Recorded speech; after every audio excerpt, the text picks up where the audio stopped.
This is my favourite place in London because it's the only quiet spot for miles around. Like many people, I spend most of my day rushing around, answering the phone, responding to emails, attending meeting after meeting. I never seem to stop doing things. I'm tired of constantly being busy. So, whenever I can, I grab a book, find a quiet spot, and relax.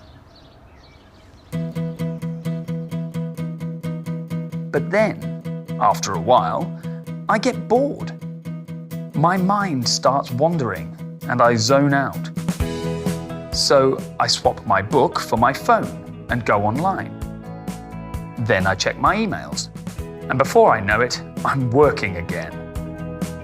I hate being busy all the time, but I hate having nothing to do too. I think a lot of people feel this way. But isn't this a contradiction? How can we be busier than ever before and still feel bored?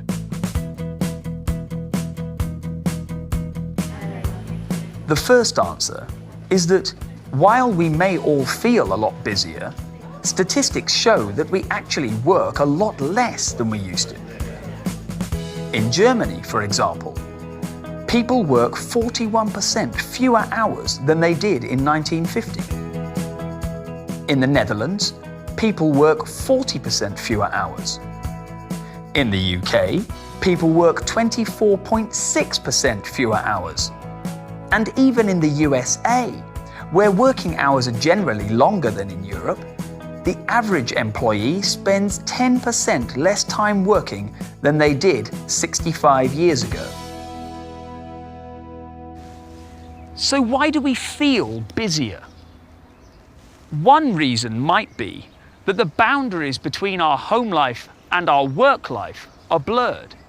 In 1950, most people worked in workplaces. So when they were at work, they worked. And when they were at home, they didn't. Today, many of us end up working at home in the evenings, even when we've spent a full day in the office. And that's if we work in an office at all. Technology means that more and more of us can work from home. So when we're at work, we're at home. And when we're at home, we're at work.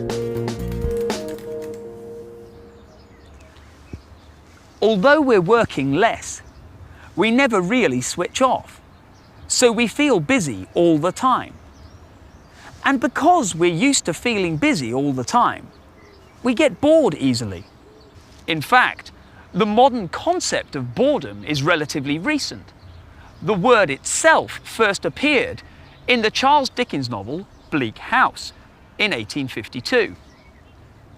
Over the last 165 years, it has become a popular way to describe tedious situations and activities, perhaps because tedious activities have become increasingly common.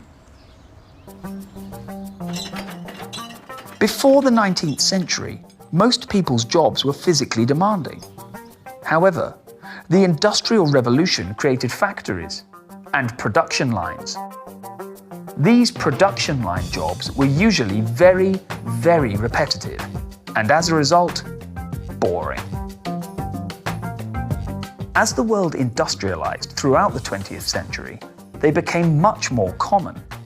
And by 1950, a lot of people were doing jobs that required little more than simple, repetitive actions.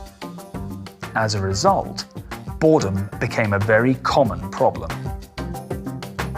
But then, towards the end of the 20th century, the internet arrived. Many people still had boring jobs. They had just swapped the conveyor belt for a computer. But between dull spreadsheets and uninspiring pie charts, they could access all kinds of things, from serious news stories to funny animal videos. Today, thanks to faster internet speeds and mobile technology, we now have access to instant entertainment wherever we are. But does this mean the end of boredom? Well, no. In fact, many experts say we are more easily bored than ever before. The internet allows us to move quickly from website to website, so the minute we become bored with something, we can change.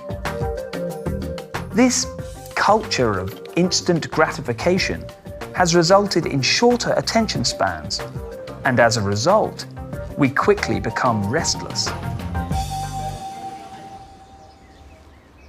Today, most of us work fewer hours and have more fun things to occupy our time. Yet, feelings of both busyness and boredom still persist. But what can we do? It might seem like a contradiction, but these feelings may have a common root cause. We simply do too many things too often. Perhaps we need to forget about doing lots of things at once and focus on one thing, like a book.